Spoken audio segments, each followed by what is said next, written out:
আজকে আমাদের বর্মী ইউনিয়নের এই কর্মী সভার সম্মানিত সভাপতি, বর্মী ইউনিয়ন বিএনপির সম্মানিত আহ্বায়ক জনাব রাসেল সরকার আজকের অনুষ্ঠানে উপস্থিত আছেন।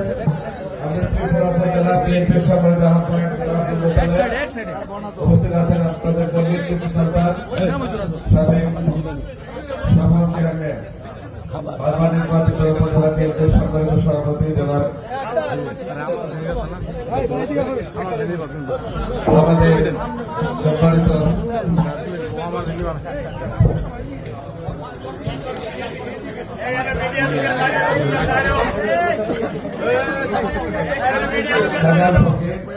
উপস্থিত আছেন আমাদের সাবেক সফল সভাপতি জনাব সিরাজউদ্দিন কায়েম, উপস্থিত আছেন আমাদের সদস্য সচিব উপজেলা বিএনপি জনাব খালিকুর রহমান আজাদ, এছাড়া মোস্তাফিজুর মৃধা, আমাদের সিদ্দিক মন্ডল, আমাদের আব্বাস প্রধান সাবেক সভাপতি, উপস্থিত আছেন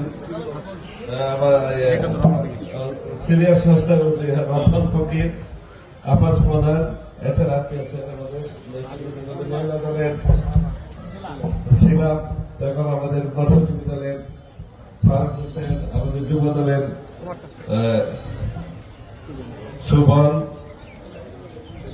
এমদাদ, আমাদের রুহুল আমিন সুমন সহ আমাদের অনেক নেতৃবৃন্দ আছে,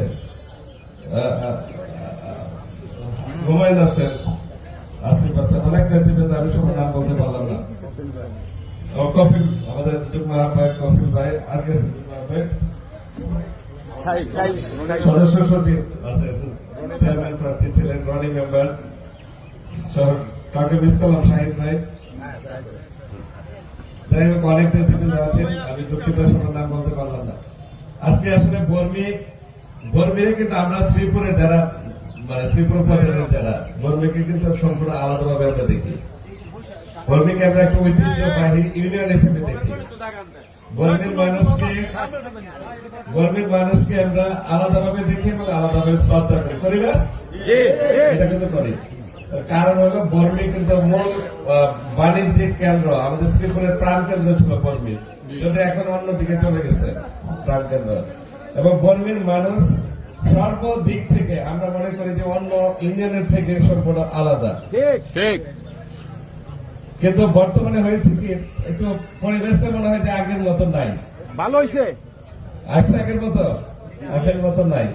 আমরা চাই যে অন্য এলাকার মতো সারা দেশে নিয়ে আমাদের যে পরিকল্পনা বা শ্রীপুরকে নিয়ে যে আমাদের যে পরিকল্পনা, আমরা চাই যে বর্মীটাকে আমরা একটা সুন্দর সুস্থ বাসযোগ্য ব্যবসায়িক যে প্রাণ কেন্দ্র ছিল সেইভাবে এটা ফিরে আসুক। বর্মীর ঐতিহ্যটা বর্মী ফিরে পাক, এটা পাওয়া উচিত কিনা বলেন?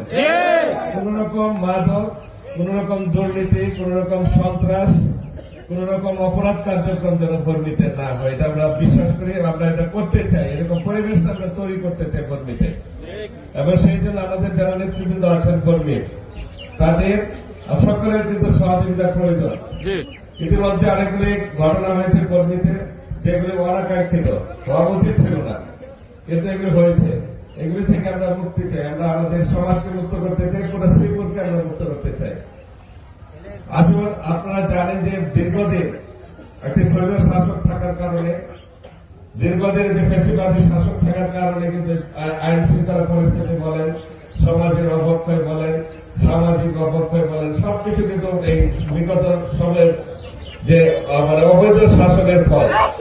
আমরা আমাদের জনপ্রতিনিধি সঠিকভাবে আমরা নির্বাচিত করতে পারি নাই, আমাদের ভোটের অধিকার ছিল না, আমরা যাকে নির্বাচিত করতে চেয়েছি সে নির্বাচিত হয় নাই, ভোট কেন্দ্র দখল করা হয়েছে, মানুষের ভোটাধিকার কেড়ে নেওয়া হয়েছে, কথা বলার সাহস ছিল না, কথা বলার সুযোগ ছিল না, মামলা হামলায় আক্রান্ত ছিল, বিএনপির হাজার হাজার নেতা কর্মীকে হত্যা করা হয়েছে, গুম করা হয়েছে, খুন করা হয়েছে, যার কারণে তারা ছিল, তাদের ইচ্ছা ছিল 2041 পর্যন্ত তারা ক্ষমতায় থাকবে জোর করে, কোন ভোট ছাড়া।